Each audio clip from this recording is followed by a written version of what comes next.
Bonjour à tous. Aujourd'hui, nous allons résoudre un autre exercice sur le chapitre condensateur. D'abord, un condensateur à plaque parallèle de capacité C1 égale 48 nanofarads. Donc, on a C1 égale à 48 nanofarads. De nanofarad à farad fois 10 puissance moins 9 farad. Est constitué de deux plaques conductrices parallèles identiques de surface S est égale à 1000 cm². Donc, on a la surface S est égale à 1000 cm². Du centimètre carré en mètre carré fois 10 à la puissance moins 4. Donc, on obtient la surface est égale à 0,1 mètre carré. Les deux plaques sont séparées par une distance d égale à 0,1 mm. Donc, d est égal à 0,1 mm. De millimètre en mètre fois 10 à la puissance moins 3. Donc, on obtient 10 à la puissance moins 4 mètres. Un matériau isolant d'une permittivité relative εr est utilisé pour séparer les deux plaques. Le tableau suivant donne les valeurs de εr de certains milieux. Pour le milieu vide, εr est égal à 1. Et pour le milieu paraffine, εr est égal à 4,5. Et pour le milieu mica, εr est égal à 5,4. Et pour le milieu porcelaine, εr est égal à 6,5. Et on donne εr est égal à epsilon sur epsilon 0. Donc, on a εr est égal à epsilon sur epsilon 0. Partie 1. Calculer la valeur de epsilon r et déduire la nature du milieu isolant. On a C est égal à epsilon fois S sur D. De cette équation, on obtient epsilon est égal à epsilon 0 fois epsilon r. Donc, C est égal à epsilon 0, epsilon r fois S sur D. On obtient C, epsilon 0, epsilon r, S sur D. Extrême par extrême, moyen par moyen. On obtient C fois D est égal à epsilon 0, epsilon r fois S. Alors, epsilon r est égal à C fois D sur epsilon 0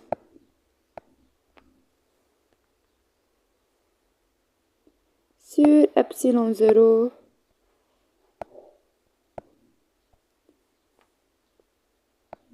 fois S est égal à 48 fois 10 à la puissance moins 9 fois 10 à la puissance moins 4, car D est égal à 10 puissance moins 4, sur epsilon 0 est égal à 8,85 fois 10 à la puissance moins 12 fois surface est égal à 0,1 par calculatrice est égal à 5,4. Donc, epsilon r est égal à 5,4, alors c'est mica. Le milieu est mica. Partie 2. Le condensateur est chargé sous une tension de U égale à 24 volts. On a U est égal à 24 volts. De 1. Calculer la quantité de charge électrique Q de condensateur C1. On sait que Q égale à C fois IC. Et pour que cette quantité de charge électrique de Q est de condensateur C1, alors ici on a C1. Donc on obtient Q est égal à 48 fois 10 à la puissance moins 9 fois UC est égal à 24.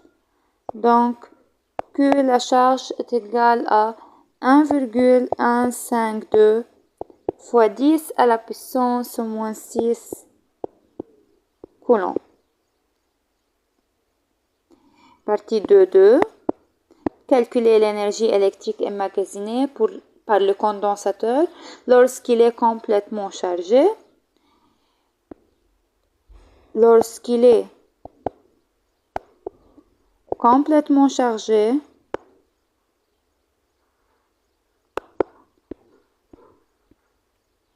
UC est égal à tension de la source est égal à 24 volts.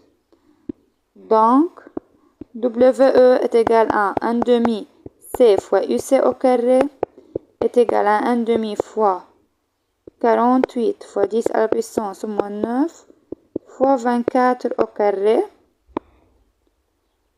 On obtient WE est égal à 1,38 fois 10 à la puissance moins 5 joules. Donc, c'est l'énergie électrique emmagasinée par le condensateur lorsqu'il est complètement chargé.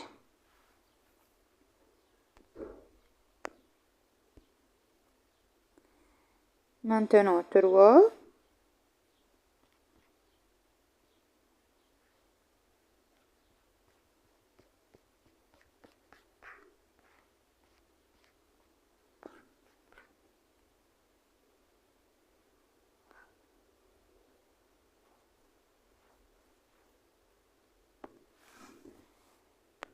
Partie 3. Le condensateur C1 est complètement chargé et maintenant connecté à travers un autre non chargé de capacité C2 égale 4C1. Alors C1 est connecté à un autre condensateur C2 tel que C1 est complètement chargé.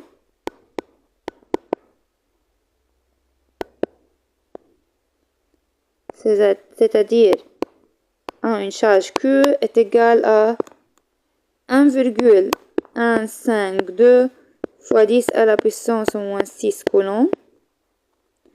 Et on a C2 qui est non chargé et non chargé, c'est-à-dire Q est égal à 0. Et on a la relation entre C2 et C1, C2 est égal à 4C1. Indiqué dans la figure ci-contre, à l'équilibre électrique, les charges électriques de C1 et C2 sont respectivement Q1 et Q2. Partie 3.1. Écrire une relation entre Q1, Q2 et Q. 3.1. On sait que à l'équilibre,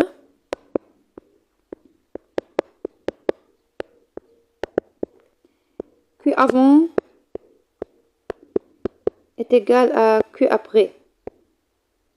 C'est-à-dire Q de C1 plus Q de C2 qui est 0 est égal à Q1 de C1 après l'équilibre plus Q2 de C2 après l'équilibre. Donc la relation est Q est égal à Q1 plus Q2. Partie 3 de déduire la tension U' à travers de chaque condensateur à l'équilibre électrique et les charges Q1 et Q2. Alors, il faut calculer Q1 et Q2 et la tension U' au bord de chaque condensateur.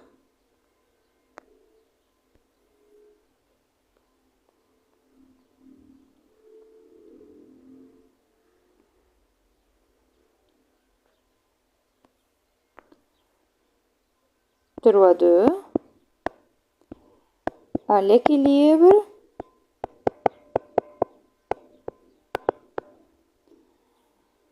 U1 est égal à U2 et on sait que U1 est égal à Q1 sur C1 est égal à Q2 sur C2 et on sait que C2 est égal à 4C1, alors on obtient Q1 sur C1 est égal à Q2 sur 4C1. On simplifie C1 par C1, on obtient Q1 égale à Q2 sur 4, c'est-à-dire Q2 est égal à 4Q1. Donc, alors on a cette relation et cette relation. Maintenant, on remplace Q2 dans l'équation 1, on obtient Q est égal à Q1 plus 4Q1. Donc, Q est égal à 5Q1. C'est-à-dire Q1 est égal à Q sur 5 est égal à 1,152 fois 10 à la puissance moins 6 sur 5 est égal à 2,3 fois 10 à la puissance moins 7 coulombs. Donc, Q1 est égal à 2,3 fois 10 puissance moins 7 coulombs. Maintenant, Q2, on a Q2 est égal à 4Q1. Donc, Q2 est égal à 4 fois 2,3 fois 10 à la puissance moins 7. Donc, Q2 est égal à 9,2 fois 10 à la puissance moins 7 coulombs. Donc, on obtient Q1 est égal à 2,3 fois 10 puissance moins 7 coulombs et Q2 est égal à 9,2 fois 10 à la puissance moins 7 coulombs. Maintenant, il faut calculer U', la tension. On sait que U' est égal à U2 est égal à U1 est égal à Q1 sur C1. Donc, est égal à 2,3 fois 10 à la puissance moins 7 sur C1 est égal à 48 fois 10 puissance moins 9. On obtient 4,8 volts. Donc, on a U' est égal à 4,8 volts. Et on a Q1 est égal à 2,3 fois 10 puissance moins 7 coulombs.